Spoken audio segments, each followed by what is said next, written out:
man, are you stuck in the swamp?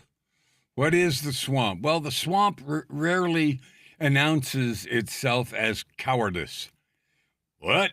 Yeah, it usually arrives like, practical, measured, responsible, realistic, and safe. So it is always what we're taught, or what we're smashed into, or what we choose to accept until we learn that the swamp is our own creation. The swamp is your creation or mine. The name of the swamp: learned helplessness, addiction to mediocrity, and victim mindset. Now, maybe you think those words are harsh, and I don't really care. It's the swamp, and we spend a lot of time in there, and it's not a surprise.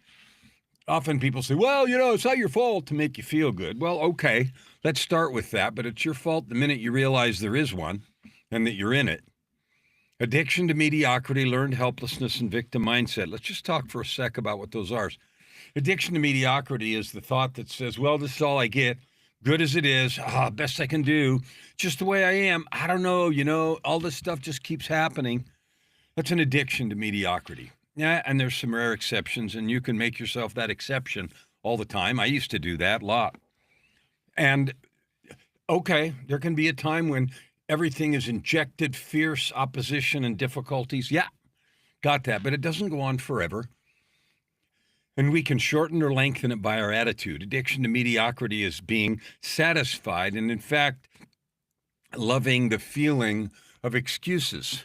Victim mindset. Everything happens to me. I had someone tell me once, the surest way that they could get attention is to feel bad about themselves. And then those that cared peripherally or a lot would, come in and try to pet them. And that felt good for a sec, but the truth is you never get out of that. We stay addicted to that. And so mediocrity becomes attractive. Now, I don't want to talk about victim mindset, addiction to mediocrity, and learned helplessness today. But I do want to point out that they exist, and it's a swamp. It's where everything kind of feels like, life sucks and then you die. Or you work for the weekend, you do a job you hate, and you hope to save up enough money and time to party on the weekend or have some vacay. What a drag. What an ultimate drag. When it's possible to live your ultimate life, purpose, prosperity, and joy, and yeah, I'm talking to you if you want it. But we have to be willing to create it, because it's like this background. There's a place that we can climb to. And one of the fun things about life right now is that we live in this download and double-click world, especially with AI flooding, right? Like AI makes everything easy. Just, put in some prompts and whatever. And AI will write the code and fix the thing and build the app and make the pictures. AI picture, beautiful, by the way. And it's all tuned up. And we start believing if it can't be solved in the 22 and a half minutes of a TV sitcom, it's too hard. Something's wrong. Not true, not real, never was, never will be. So where is this other place? This place where you can climb to? Well, I call it goes by a lot of names, but it's the created life, a life that we create on purpose with our own effort and choice. The created life. I call it the marvelous mountain meadow.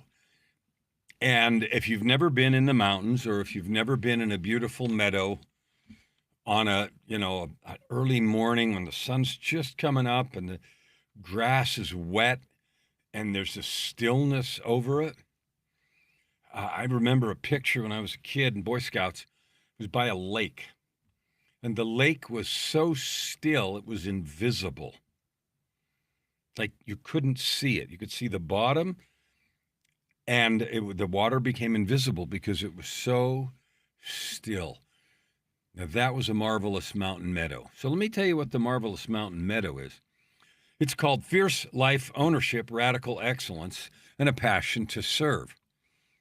So I want to talk about this mediocrity and then how to get from mediocrity to this place of fierce life ownership. And yeah, it's going to annoy some of you. Mediocrity rarely looks like laziness. Maybe sometimes it does, sitting on a couch, doom scrolling, eating chips, or watching other people live, watching and being mad or jealous or hurt about, what's going on social and explaining how tired you are. Fine, that version's easy to spot. But the more dangerous version, the one that sucks the life out of you, that just stands like a brick wall between you and that ultimate life that's possible, doesn't look like that. It doesn't look like laziness. In fact, it looks reasonable. It sounds mature, and it sounds careful, and it sounds measured, and it sounds responsible. Ooh. And it sounds like, oh man, I'm just being realistic. I don't want to get ahead of myself. Now may not be the right time. I need more clarity. I'm thinking about it. I don't want to be arrogant. I'm just trying to be practical. Now, practicality's real, and responsibility's real, and timing matters, and planning matters, and wisdom matters. But I'm telling you, 99% of the time that language gets used, you're burying your talent. You're not using what you could do. You're not taking the opportunities that are right there screaming, take me, take me. A lot of it is just fear. A lot of what we call practical and reasonable is just fear in a nice sweater. Now, I call the swamp, like I said, learned helplessness, addiction to mediocrity, and victim mindset, and it's robbing the life out of you. It did for me for a long time. And the sweater it was wearing was so nice that I was making millions and still miserable. The swamp doesn't say, hey, come here and waste your life. And that's too obvious. Nobody'd sign up, right? The swamp says, be careful. Don't make a fool of yourself. Ooh, people might judge you. The swamp said, you need another certification. Maybe when the kids are older. Maybe after the money's better and things settle down a little. Maybe after you're more healed. Maybe after you know exactly how. The swamp's got excellent manners. It sounds like your concerned aunt. It sounds like an accountant with a clipboard or a committee in your head that's actually never created anything interesting but has strong opinions about your risk tolerance. And if you listen long enough, you call that voice wisdom. Now, it isn't like anybody was born and said, you know what, I choose to live in the swamp. We didn't wake up one day and said, what would be fabulous? I'm going to operate at like 32% of my divine capacity. Nobody says that out loud. We get trained into that. Here's why. You get taught to fit in. You get rewarded for compliance, fitting in the box, coloring in the lines, and you get punished or isolated or banished for standing out. You get mocked for wanting too much. You get shamed for failing, and we get conditioned to equate safety with approval. For me, that was a big one. Safety with approval. I craved approval. I sought approval. I needed it, not from everybody, but certain people. Couldn't get it, didn't have it, didn't work, never got it, even to this day, and I'll be 71 in a few months. We learn early that certain dreams make other people uncomfortable. So we shrink the dreams until everyone in the room can relax.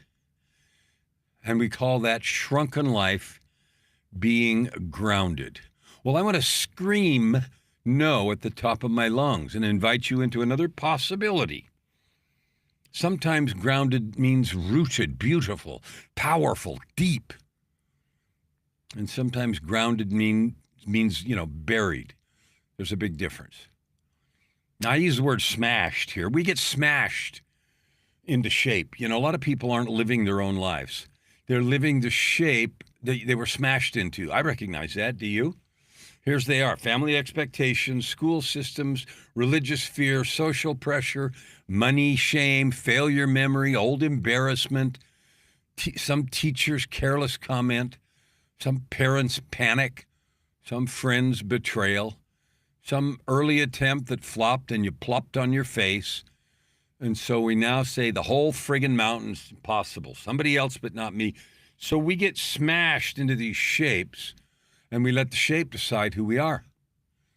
And then we start saying things like, I'm just not that kind of person. Are you sure, or did you get trained to say that? I'm not good at that. Are you sure? Or did somebody laugh when you tried? I could never charge that. Are you sure? Or did you learn that money and service are enemies? I'm just not a leader. Are you sure? Or did an early environment maybe punish your ownership? This is where this mediocrity thing gets sort of sneaky. It doesn't always feel like a choice, because by the time we're adults, the walls are familiar. The bars of the cage we think are our personality. The ugly mercy. And I say ugly because it's hard, but it is mercy. It is our creation now. Maybe you got smashed. Maybe all that stuff happened to you. Yes. Maybe the cage was handed to you and you were locked inside. And the swamp's not your fault. Your early shaping was unfair, unkind. I say the ravages of adversity, the pain of loneliness, and the fury of injustice. Maybe it was unfair, unkind, or just completely unconscious. Maybe people gave you rotten maps. Maybe they meant well and still trained you into smallness. Okay. But if you're still living there today, at some point, it's your creation. You are allowing and accepting that to continue to be your life. Okay? Blame, hear this. Don't get mad or get mad, I don't care. Blame is a cheap substitute for ownership because it means power. If I say, well, it's just how I am. It's just how, this is because of what happened. I may be telling partial truth, but I have just handed my future to my past. If I say instead, this is what I learned, this is what I accepted, this is what I practiced, but you know what? Now I can create something else. Now there's the beginning of power. I got my hands back on the steering wheel. That is fierce life ownership. I'm not talking about cute meme ownership. I'm not talking about some Insta thing.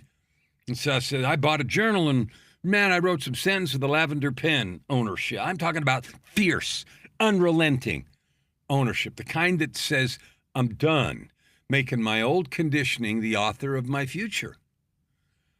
And that's not easy to do. And I'm not pretending by saying this that it is. But sometimes, at least I needed a wake-up call that was vigorous, noisy, unmistakable, slap you around the room. I needed that. Maybe you don't. Maybe you just need a whisper. But if that's true, then you're already not needing anything that I'm saying right now. So we've talked about the swamp, and I now want to talk about this marvelous mountain meadow, because the point isn't to just insult the swamp. The swamp doesn't care.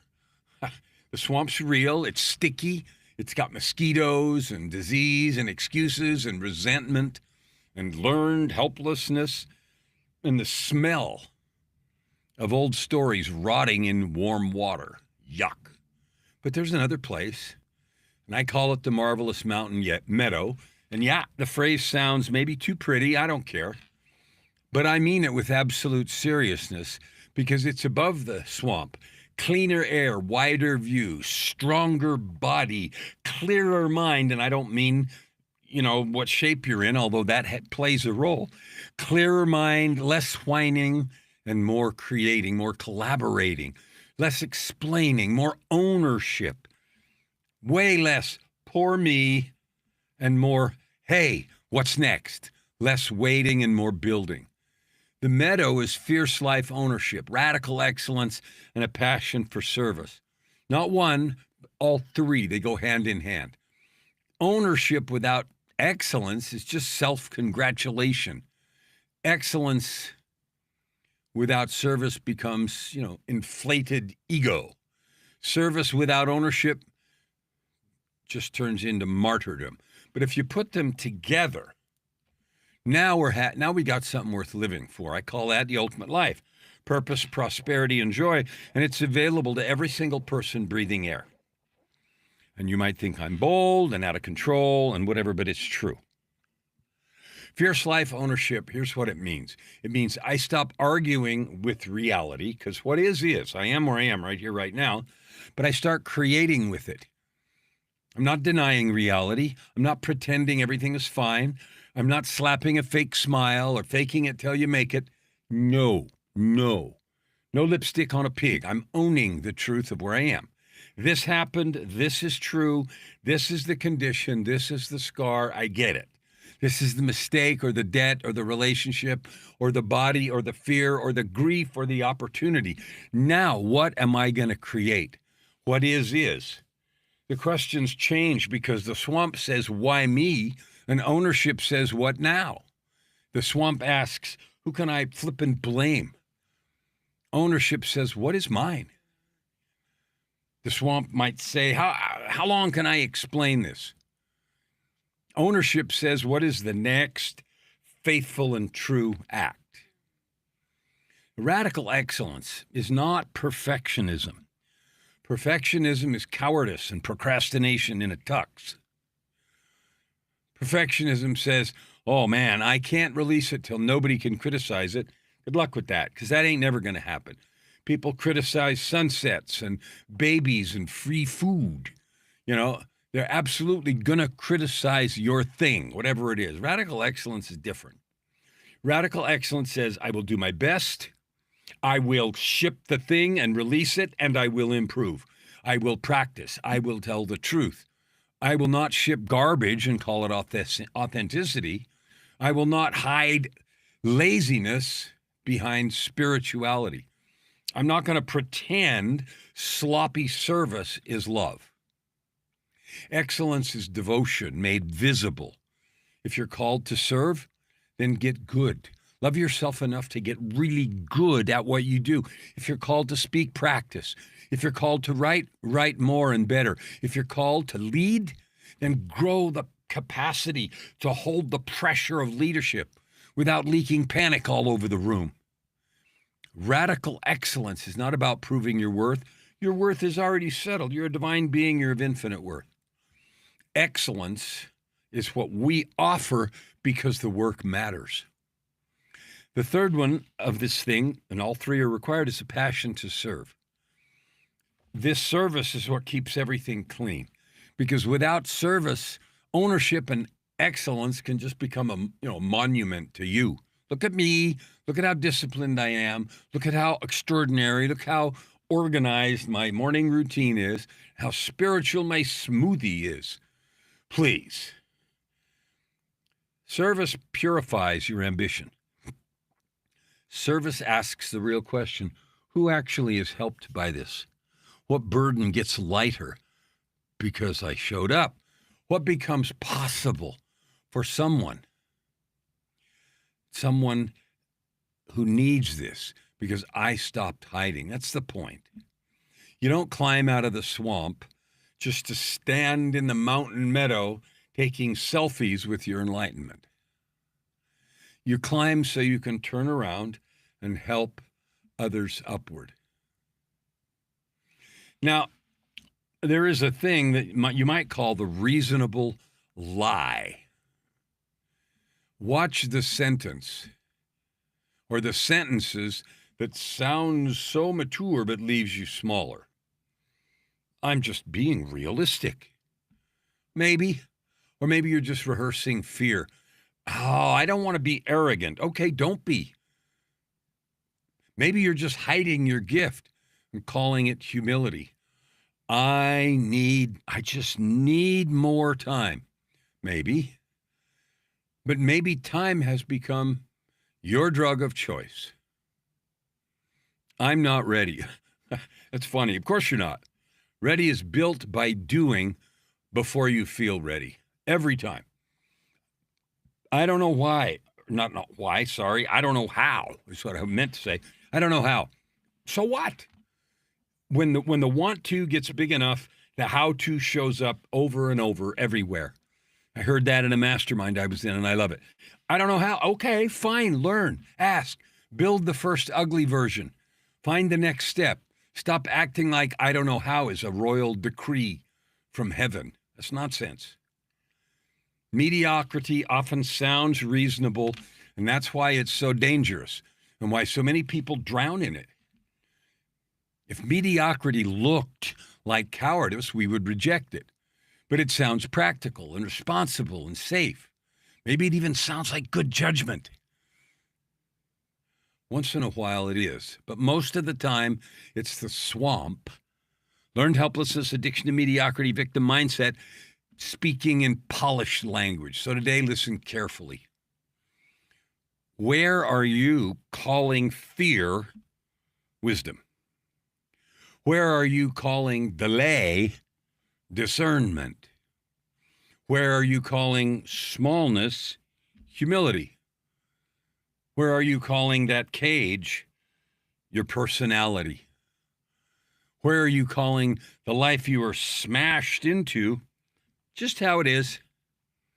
Because there is another place. There is another way.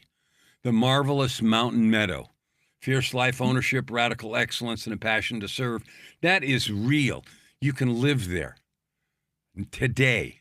And you don't get there by explaining the swamp. You get there by leaving it. One choice, one honest sentence, one act of courage, one better practice, one refusal to keep bowing to the reasonable lie. The swamp, maybe it will understand why you leave. Actually, it won't. Who cares? Climb anyway. We'll see you tomorrow.